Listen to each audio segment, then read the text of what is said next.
Chris Harman, How Marxism Works. Section: Exploitation and Surplus Value.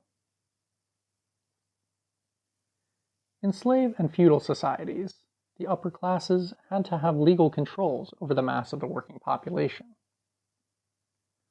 Otherwise, those who worked for the feudal lord or the slave owner would have run away, leaving the privileged class with no one to labor for it. But the capitalist does not, usually, need such legal controls over the person of the worker. He does not need to own him and her, provided he ensures that the worker who refuses to work for the capitalist will starve. Instead of owning the worker, the capitalist can prosper providing he owns and controls the worker's source of livelihood, the machines and factories. The material necessities of life are produced by the labor of human beings. But that labor is next to useless without tools to cultivate the land and to process naturally occurring materials. The tools can vary enormously, from simple agricultural implements such as plows and hoes to the complicated machines you find in modern automated factories.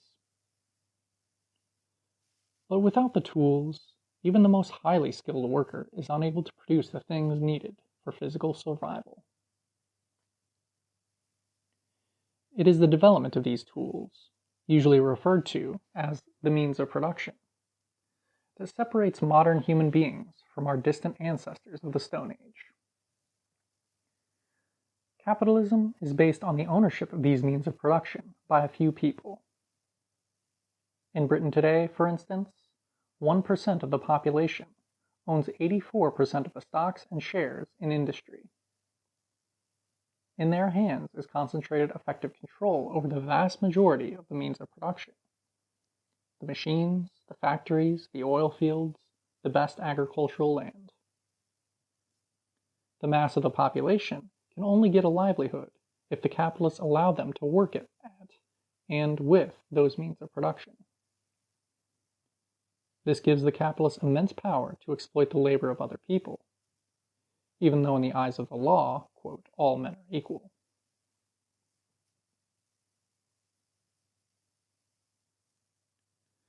It took some centuries for the capitalists to build up their monopoly control over the means of production. In this country, for instance, the parliaments of the 17th and 18th centuries had first to pass a succession of enclosure acts, which drove peasants away from their own means of production, the land which they had cultivated for centuries. The land became the property of a section of the capitalist class, and the mass of the rural population were forced to sell their labor to capitalists or starve.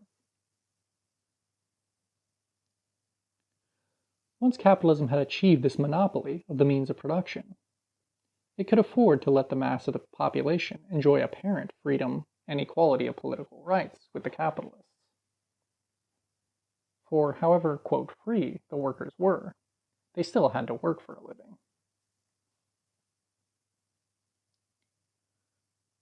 Pro-capitalist economists have a simple explanation of what then happens. They say that by paying wages, the capitalist buys the labor of the worker. He must pay a fair price for it, otherwise the worker will go and work for someone else.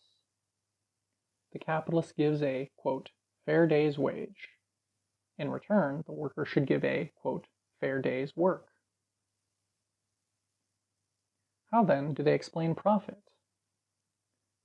This, they claim, is a reward to the capitalist for his sacrifice in allowing the means of production, his capital, to be put to use. It is an argument that can hardly convince any worker who gives it a moment's thought.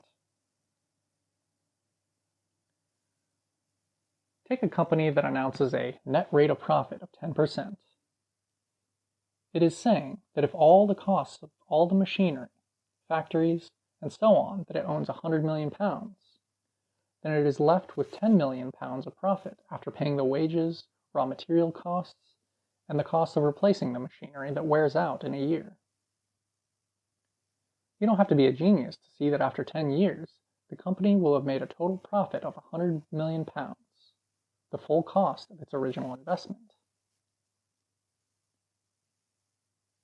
If it is sacrifice that is being rewarded, then surely after the first 10 years all profits should cease. For by then the capitalists have been paid back completely for the money they put in the first place. In fact, however, the capitalist is twice as wealthy as before. He owns his original investment and the accumulated profits.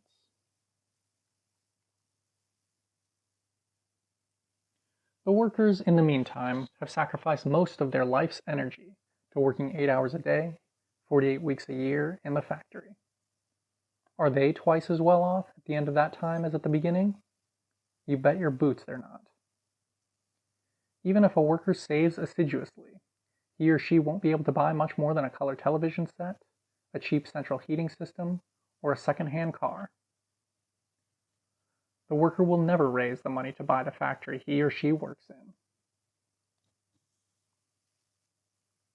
The, quote, fair day's work for a fair day's pay has multiplied the capital of the capitalist, while leaving the worker with no capital and no choice but to go on working for roughly the same wage. The, quote, equal rights of the capitalist and the worker have increased inequality.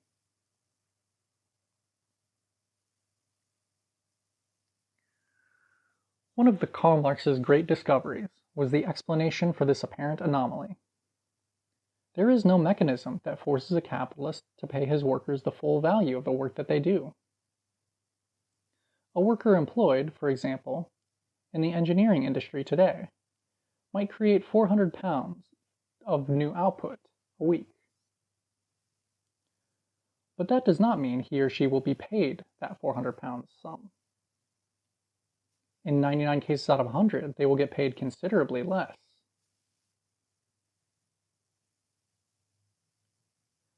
The alternative they have to working is to go hungry, or live on the miserable sums handed out by Social Security.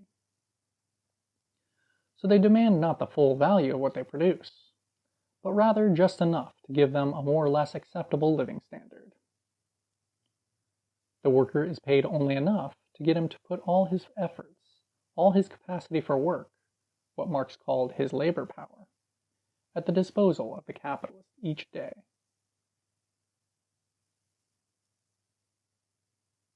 From the capitalist point of view, providing the workers are paid enough to keep them fit for work and bring up their children as a new generation of workers. Then they are being paid a fair amount for their labor power. But the amount of wealth needed to keep workers fit for work is considerably less than the amount of wealth they can produce once working. The value of their labor power is considerably less than the value created by their labor. The difference goes into the pocket of the capitalist. Marx called it, quote, surplus value. End of section.